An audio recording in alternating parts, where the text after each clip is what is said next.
What's up, guys? Welcome to Daily Dose of Reddit. This is your host, Zach, and today's subreddit is r/IDontWorkHereLady. This story's called Guy Follows Us Around. Back in May, my friend/coworker and I had an overlapping day off. It didn't happen much since she tended to work the mid-shifts or closing while I worked openings or closings, so we were happy to take full advantage of it. We'd planned a few days prior to it since the manager was bad to shift days around or suddenly decide she was sick and call one or both of us in. I was the assistant, so I tended to be called first. So any plans we made before the actual day of were tentative at best. We settled on going to McDonald's in fancy clothes because nothing seemed more fun than dolling up to eat McNuggets. Around 1, she stopped by my house and the two of us looked like we were going out to some high-class steakhouse. She was wearing faux pearls and a black ruffle skirt with a cute top while I wore one of those shawl-type dresses in lilac. It was a fun lunch and a nice break from retail hell. After we finished off our fries, she asked if there was anywhere else we could go. Why not the craft store? Oh yeah, I have a coupon for some canvases and I really want to start painting again. She has such a cute little girl voice. We head out to the shop that's right across from where we work. Now, we're still dressed nice, and the store's uniform are a shade of green with black or khaki pants. They also wore aprons or vests with the store's name somewhere on them, plus name badges. We walk in to see that they still have some of their spring merchandise, which included bubble wands. The two of us may have been 20-somethings, but you can't tell me some of you wouldn't jump at the chance to get 20 bubble wands for $5. And I'm talking the big ones. So we start grabbing them and looking for a basket. The clerk near us was grinning and shaking her head. We cleared them out with plans to hit up the park down the street after this. So once we left the display empty, we headed towards the back where they kept the canvases. There was some sign on the door saying something about the spring sale. So we figured we'd find her stuff, then work our way around the store. This was when I noticed a man a few aisles over looking at some glass jars. He looked at me and kinda half waved. I smiled and looked away as we kept walking. Now, the whole time, the two of us are talking about everything from her obsession with Pokemon Go, to my cats doing something stupid, to a discussion about us heading into the slow season at our store. The conversation is peppered with wildly inappropriate words we'd never use in our own store. I think we actually made a couple genital jokes about the fake flowers in aisle past the glass jars. So we find the canvases at the main back of the store, and I don't know anything about them. I draw either in sketchbooks or digitally. I also don't paint. Too messy. But my friend is scoping them out while I hold the bubble wands. I notice the guy around the corner and look around. When he sees us, he puffs up his chest and makes a rush towards us. I don't like people. I've learned how to handle them as the assistant manager in my job because I'm paid to. Outside of work, I'm happy just floating through existence with minimal interaction. Which isn't to say I'm outright rude. I respond to greetings by other clerks or if someone asks me if I could reach something off of a shelf or an opinion on an item. But I don't linger. I respond, tell them to have a good day, and walk off. This guy had that intense look in his eye as he stopped right in front of us. Hey, there you went. Hi? I'm wondering at this moment if I know the guy. We see all sorts in our store, so it's possible he recognizes me, but I don't him.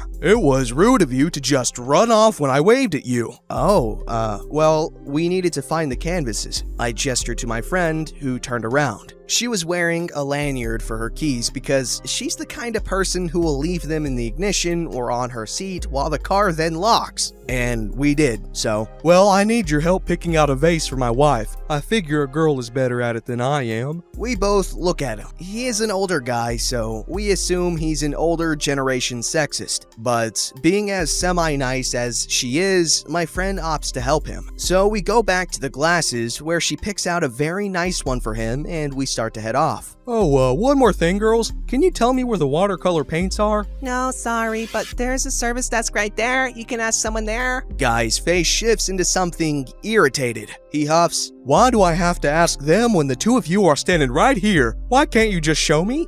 Because we don't know where they are? Well, it's good you're honest about not paying attention to your store, but that's a poor excuse for an employee. My friend and I both look at each other, then back at him. We don't work here, sir. Then why are you wearing one of those badgy things, huh? And he turned to me. And where's yours? You mean my key lanyard?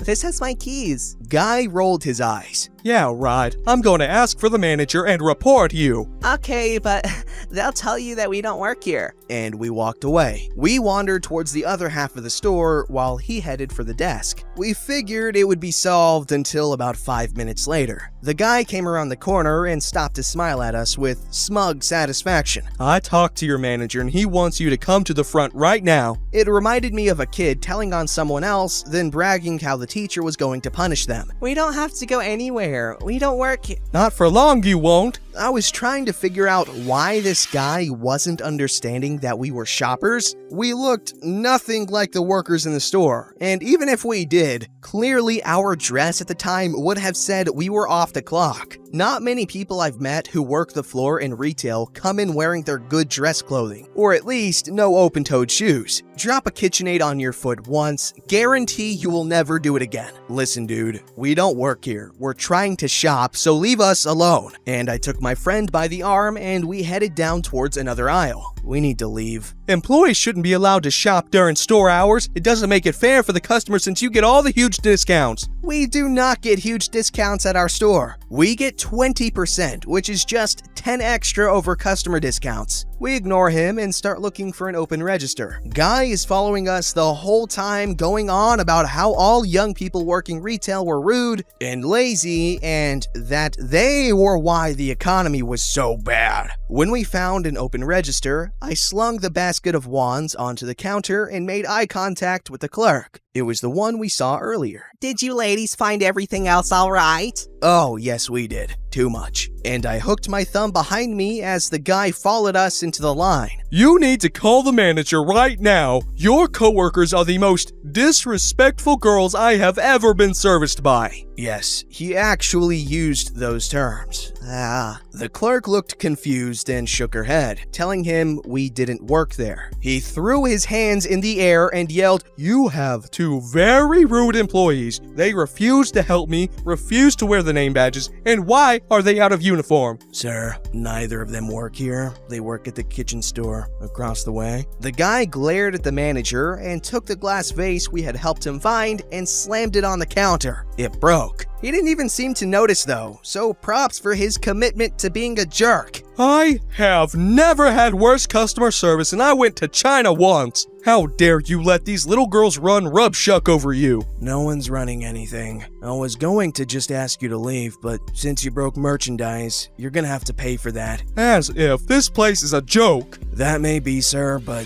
you're going to have to pay for that. And he waved over a security guard. The guy was quickly ushered out of the line and down towards their office. The manager turned around with a sigh. "Hey, is that all you guys are getting?" We nod. "Here, give them my discount. You guys always have that hot sauce I like." We thank him and the clerk and head out to the car to decompress before going to find that park. We went through 3 wands in that afternoon, and I kept a whole box of the hot sauce under the register for the craft store manager. Okay, first off, I really like their idea of what fun is, because all they really need is just to hang out and just do stupid stuff, and that's fun for them, and I really appreciate that. Second, while I'm not gonna deny that that guy was obviously sexist to a large degree, but I feel like it's not sexist to say, "Hey, I'm looking for a thing for my wife, and you guys are women too, so maybe you can help me out." Plus, I don't think it's inaccurate, much less sexist, to say that more women tend to have an eye for aesthetics and decor as opposed to guys. However, that guy definitely flipped it around and ensured that that girl was not wrong. God, that was bad. This story's called Neon Karen Thinks I'm a Nurse. For a little background, I would explain that I suffer from a rare disease. I am literally 1 in a million, and I visit the hospital a lot. Not the emergency room, but the outpatient wing. For the past 2 years, I had follow-up visits and other appointments, like MRI, x-rays, blood testing, almost every 2 weeks. It can sound weird, but rare diseases never come alone, and mine loves company. What I mean is that I have a lot of secondary conditions or comorbidities caused by having a rare disease. and every one of these conditions is treated by a different specialist, hence the many visits I've had this past 2 years. Now, it's almost settled down since my internist is the one doing the follow-ups. About myself, I will say that I am of African descent, although my mom is the whitest of white women in the world. So I am what some people call white passing, although I've been mistaken for other ethnicities a lot, like Arabic, Roma, or Maghrebi. Also, I always wear black or really dark colors and my head shaved because one of the comorbidities. I also have PTSD because of being treated like a liar, a drug seeker, or mentally ill for years. About the hospital, well, it's a mess. It was built like a very luxurious hotel, and out of the blue, they turned it into a public hospital, which means tons of renovations that turned it into a maze. The staff get lost even though it has been opened for several years now. And now to the first I Don't Work Here Lady story. A week ago, I was at the hospital looking for the internist's office. It was my first time seeing this particular doctor, so I arrived with plenty of time. My former internist has a very busy schedule, and she asked if I wanted to change specialist, so I went along with it. One may think that if those two specialists have the same specialty, their offices would be next to each other, right? Wrong. This mess of a hospital is arranged by departments. My former specialist is from the Systemic Autoimmune Disease Department, and the new one is from the Rare Diseases Department, so their offices are on different floors. I was as lost as Santa on Easter. I was looking around, trying to find the place, when a wild Karen appeared. I have nystagmus, which means I can't focus on moving objects, and I see them as blurring. All of a sudden, I see this fluorescent blob coming from my right side as a nightmare in neon. What do you think you're doing? This ball of bright pink yells at me. Excuse me? I was very confused. What do you think you are doing? Yells Neon Karen. There were so many thoughts running through my mind. Who is this lady? Why is she yelling at me? But most importantly, I was trying very hard to control myself since doctor's appointments trigger my PTSD, especially when I see a new doctor. PTSD can make me react in two opposite manners. I have a panic attack, or I am the most passive-aggressive bench you have ever come across. I think you have me mistaken for someone else, I said politely. I know you very good, answered Neon Karen. I've seen you here a gazillion times. And, what do you want? Maybe it sounded rude, but I was trying really hard not to panic. What do I want? Why is my poor little baby waiting for the doc to see him when we have been here for ages? The little baby is a teenager with a full-grown beard. I don't know. Why should I care? Confusion took away my anxiety. Why? The screech was so loud that I saw people in the waiting room covering their ears. It's your job to tell the doctors we are here. No, it's not. She interrupted me to make clear that she was better than me. These filthy immigrants that come to our country to steal our jobs, claim our benefits, and don't even bother to learn the language. I was baffled and pissed. The passive-aggressive bench was starting to show up. First of all, we are all speaking the same language. Second, I am a citizen. I was born in this country. And third, and most important, I am a patient. No, you are not. I have seen you here a lot of times. People waiting for their appointments were starting to pay attention to us. I must point out that the waiting rooms at this hospital are not proper rooms, but the corridors in front of the doctor's offices. So there I was in the middle of a corridor having this ridiculous argument with Neon Karen. Oh, since you have seen me here many times, I must work here. The impeccable argument. The sarcasm entered Neon Karen's head from one ear, passed undisturbed through her brain, and left from the other ear. Have you seen me in uniform? She hesitated for a while, but then started lying. Of course, you wear one of those blue scrubs. Really? Blue scrubs? Only emergency staff wears them. What is my position in this hospital? You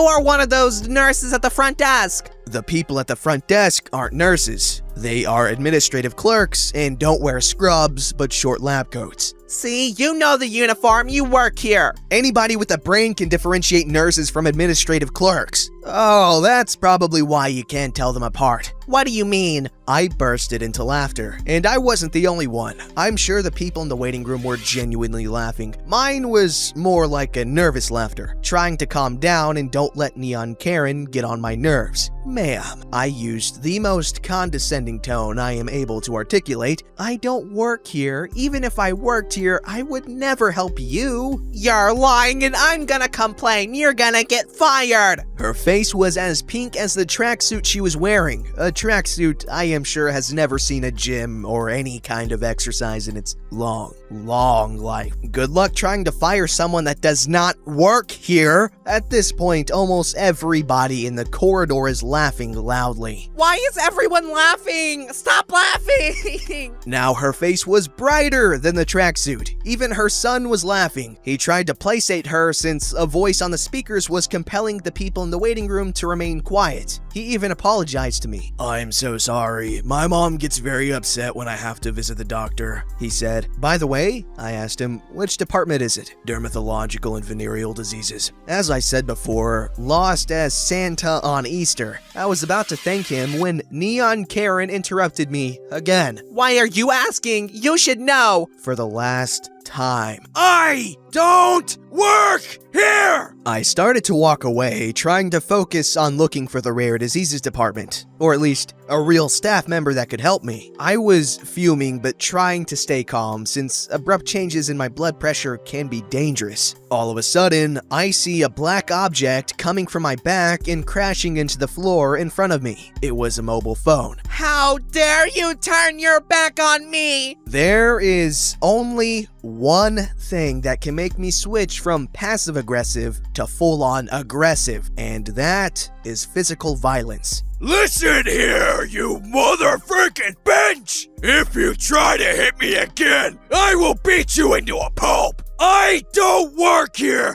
I never did! But even if I did, you are not entitled to treat anyone like crap! Who do you think you are? You are nothing but a piece of trash that thinks that everybody owes you something, when in reality, you are the one that should be grateful for not having been beaten! I was feeling my heart beating in my head. I started feeling dizzy. My vision was blurring, and I could hardly hear anything. I don't remember much from this point on because I fainted. It is called a syncopal episode. When I recovered consciousness, security was there. Also, a couple of nurses were taking care of me and trying to put me on a stretcher. I was already wearing a cervical collar and had a sphygmomanometer on my arm. Neon Karen was fake crying and complaining about me. I didn't hear what she said, but I heard another patient telling security that she was lying. "I know," answered one of the security guys. "That's why we're here. We saw everything through the cameras." Neon Karen was stubbornly sticking to her lies and started mumbling something along the lines of, She was rude to me. She's a freaking more of crap. She should get fired. Then one of the nurses, who I know from previous visits, says, She does not work at this hospital. Neon Karen, being the empty-spaced head that she has shown to be, asked, If she doesn't work here, why have I seen her every time I came here? Because she is a patient and hospitals are full of them, answered the nurse. Well, then you shouldn't let people like her wander around the hospital. What if we caught whatever she has? I don't want to be a bald bench. You already have an empty head. If you shaved your head like I did, your outside would match your insides. I could not shut my mouth. It was too easy. She was about to reply when one of the security guys interrupted her to inform her that she was being arrested. Instead of being a rational human being, Neon Karen started yelling that she was being assaulted by security. It took 2 security guys to get her cuffed. When police arrived, I was on a stretcher with a cervical collar, and yet she was claiming to be the victim. I was sent to the ER, so I didn't know what happened until much later. The story went as follows. Police retrieved all the security footage, and since the incident happened in a public space, she was immediately charged with aggravated disruption of public order and aggravated assault. Picking up a fight in a hospital and assaulting a disabled person are aggravated circumstances in my country. I didn't have to press charges, but I will be called called to court as a victim. But that is not the funny part of the story. When I was in the ER, the nurse I know came to visit and told me the whole thing. In every hospital in the region, we are talking about 50 hospitals, there is a machine at the entrance of every outpatient area. When you leave the elevator or the staircase, this machine greets you with a really big sign on its screen that reads, "Before you enter the waiting room, please let us know you are here." When you get closer to it, you can see a smaller sign that reads, "Please enter your health service card in the slot," and an arrow pointing to the slot. After the machine reads your card, it tells you which office is your doctor's, and your name appears on a monitor above the doctor's office. Basically, this machine is like a clock-in system. Guess what? Neon Karen never put the card in the slot. What the nurse heard from her poor son is that they arrived late to the appointment, and her mother assumed that the kid's name would already be on the list. Apparently, she did it on purpose. Neon Karen thought that the names show on the list at the time of the appointment, not at the very moment the card is put in the slot. Her son told her she was wrong, and other people in the waiting room told her so, when she started complaining that her kid's name was not on the list. I asked for the kid. He looked like a nice person despite being raised by Neon Karen. The nurse told me that he was still a minor, despite the beard, and they called his dad. His parents were divorced, and Neon Karen had custody. His dad came to take care of him. Apparently, his many visits to the hospital were because he had a venereal disease, but did not want to tell his mother. But since he is a minor, she was present at every doctor's appointment, so he did not tell the doctors about his problems down there. In the end, a doctor figured out what was happening, and he was sent to a venereal specialist. At the end, I did miss my appointment, but I was rescheduled for next week. I hope this time I do not find another Neon Karen. I'm always so impressed at people who learn English as a second or third language or so on, and they write these really long stories, and they're actually very well written. Definitely better than a lot of stories written by native English speakers, so I'm always so impressed. But anyways, I don't have much to say other than that, Neon Karen, horrible mother, horrible person, just bad, yeah. And our Redditor here actually really blew up on her, so that was pretty cool. My voice is gone though. Don't forget to like, subscribe, and hit that bell to never miss an episode.